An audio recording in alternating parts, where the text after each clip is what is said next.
அதனால சீக்கிரமா உணவருந்து போக வேண்டும். நிறைய கேட்டாச்சு இந்த புனிதையை பற்றி, புனித செசிலியாவை பற்றி, திருப்பலிட முன்னுரை, புனிதப்படை வாழ்க்கை வரலாறு, மறையுரை, இப்படி பல சிந்தனைக்குள்ளாக நாம் கடந்து சென்று இங்கு வந்திருக்கின்றோம். ஒரு சில வார்த்தைகள் இந்த புனிதையுடைய வாழ்வை கொண்டாடுகின்றோம்.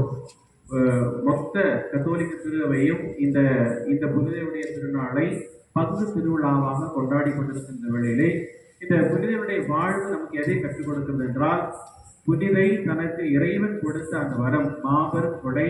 இறைவனை எல்லா வேளையிலும் தன்னுடைய வாழ்விலே புகழ்ந்தேற்றக்கூடிய ஒரு ஆற்றலை பெற்றிருந்தார். அவருடைய திருமண, குறிப்பாக அவருடைய வாழ்க்கை வரலாற்றை நாம் பார்க்கும் பொழுது, அவருக்கு திருமணம் நடந்து கொண்டிருந்த பொழுது அவருடைய திருமணத்திலே இறைவனை புகழ்ந்து பாடல்களை பாடியதாக பார்க்கின்றோம். மீண்டுமாக இறைவன் அவருக்கு துணையாக அவருடைய கன்னிமையை இறைவனுக்கு அர்ப்பணித்த நாளிலிருந்து இறைவன் அவருக்கு பாதுகாப்பாக ஒப்புக் கொடுத்திருந்த அந்த வான தூதரை தன்னுடைய கணவருக்கு வலேரியனுக்கு காண்பித்தார்.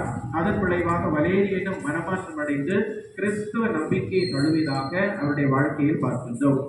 அவருடைய இறுதி கட்டத்திலே அவர் ஒரு மறைசாட்சியாக குத்துண்டு, கழுத்திலே குத்துண்டு அவர் மறிக்க கிடக்கின்ற வேளையிலே 3 நாட்களாக அவர் அங்கு மறித்துக் கொண்டிருக்கின்றார்.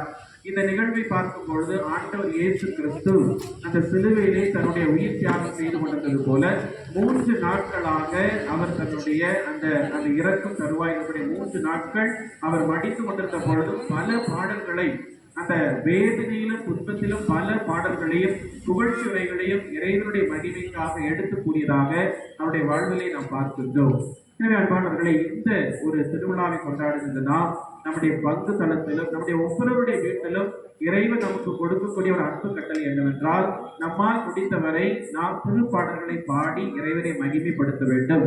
நம்முடைய துன்பகரமான வேளைகளிலும் இறைவனுக்கு நம்முடைய பாடல்கள் வழியாக, திருப்பாடல்களை வாசிப்பதன் வழியாக இறைவனுக்கு நாம் மகிமையை எடுத்துச் செல்ல வேண்டும் என்ற ஒரு ஆசிரிய அருளை இந்த புனிதர் நமக்கு வழங்குகின்றார்.